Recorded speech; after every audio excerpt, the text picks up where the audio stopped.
একেবারে ফিল্মি কায়দায় ৫ মিনিটের অপারেশন। ভাটপাড়া শুট আউটে ১০ থেকে ১২ জন দুষ্কৃতীর অপারেশন। অশোক সাউকে খুনের ঘটনায় ৭ জনের নামে অভিযোগ, আর ইতিমধ্যেই তাদের মধ্যে থেকে একজনকে গ্রেফতার পুলিশের। বাকি ৬ জনের খোঁজে চলছে তল্লাশি। ভাটপাড়ায় চায়ের দোকানে গুলি করে খুন তৃণমূল নেতাকে। গতকালের রোমহর্ষক ঘটনার পর আজও থমথমে এলাকা, রয়েছে পুলিশ পিকেট। আমাদের প্রতিনিধি বরুণ সেনগুপ্ত আমাদের সঙ্গে সরাসরি রয়েছেন, চলে যাবো বরুণের কাছে। বরুণ, একেবারে ফিল্মি কায়দায় ৫ মিনিটের অপারেশন, যেখানে যুক্ত ১০ থেকে ১২ জন দুষ্কৃতী। কি জানা যাচ্ছে এখনো পর্যন্ত, পুলিশ কি বলছে?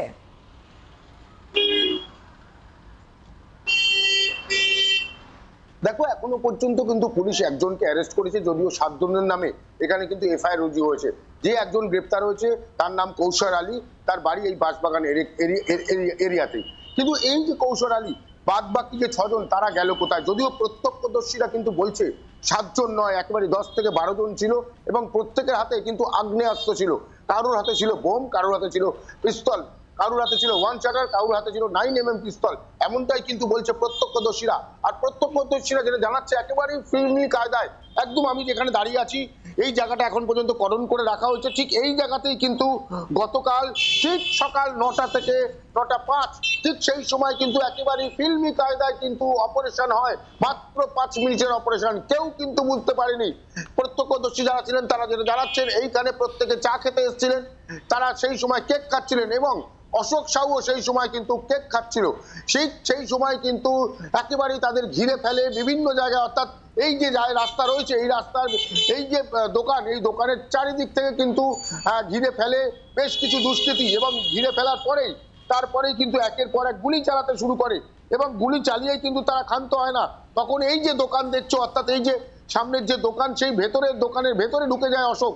এরপরেই কিন্তু যে প্রত্যক্ষদর্শী জানাচ্ছে যে তাকে কিন্তু আটকাতে চেষ্টা করে। সেই সময় প্রত্যেকের হাত দিয়ে কিন্তু বেরিয়ে আসে বন্দুক, এবং সেই বন্দুক নিয়েই একেবারে ফিল্মি কায়দায় গুলি চালাতে শুরু করে। তারা যেটা বলছে, প্রায় ১২ থেকে ১৩ রাউন্ড গুলি চালানো হয়েছিল ফেরত যাওয়ার সময়, অর্থাৎ এখান থেকে যখন তারা বেরিয়ে যায়। বরুণ, শুধুমাত্র তো গুলি চালানোই নয়, ১২ থেকে ১৩ রাউন্ড গুলি চলার কথা যেটা তুমি বলছো, তার পাশাপাশি বোমাবাজিও করা হয়, বোম চার্জও করা হয়, সেরকমও তো অভিযোগ রয়েছে।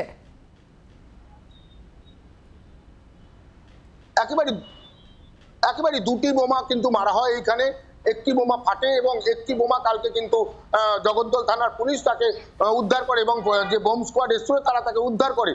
কিন্তু একেবারে যে কায়দায় এখানে খুন করা হয়েছে, বা যে কায়দায় এই ঘটনা ঘটানো হয়েছে, সেটা কিন্তু একেবারে ফিল্মকে, একদম হিন্দি সিনেমাকে কিন্তু হার মানায়, এমনটাই কিন্তু প্রত্যেকে যারা প্রত্যক্ষদর্শী জানাচ্ছে। পাশাপাশি পুলিশ কিন্তু তৎপর প্রত্যেককে ধরার জন্য, কারণ সকাল থেকে আমরা দেখছি যে এই এলাকার যত সিসিটিভি রয়েছে প্রত্যেকটা সিসিটিভি কিন্তু খুঁটিয়ে দেখছে পুলিশ। এবং বিশেষ করে সিসিটিভি থেকে যে ইন্টারেস্টিং একটা ব্যাপার, আরো একটা ব্যাপার পাওয়া গেছে, যে কৌশল আলী যাকে গ্রেপ্তার করা হয়েছে, সেই কৌশল আলী কিন্তু একেবারেই তিনি যখন সকালবেলা বাড়ি ঢোকেন, তার বাড়ির সামনে যে সিসিটিভি, সেই সিসিটিভির সামনে বেশ কিছুক্ষণ সময় তিনি দাঁড়িয়ে থাকেন। তারপরে তিনি ঘরের ভেতরে ঢোকেন। এরপরে ঘরের ভেতরে ঢোকার পর পেছনের দরজা দিয়ে তিনি বেরিয়ে আসেন, সোজা এইখানে বেরিয়ে আসেন, পালঘাট রোডে বেরিয়ে আসেন পেছনের দরজা দিয়ে। তারপরেই এখানে অপারেশন, এখান থেকে সোজা বেরিয়ে পেছনের দরজা দিয়ে সোজা ঘরের ভেতর ঢোকা। এরপরে কিন্তু ঘরের ভেতর থেকে সামনের দরজা দিয়ে বেরিয়ে এসে গোলঘরের উদ্দেশ্যে তিনি রওনা দেন, যেখান থেকে পুলিশ তাকে গ্রেপ্তার করেছে। একেবারেই সমস্তটা পরিকল্পনা মাফিক কিন্তু এখানে করা হয়েছিল।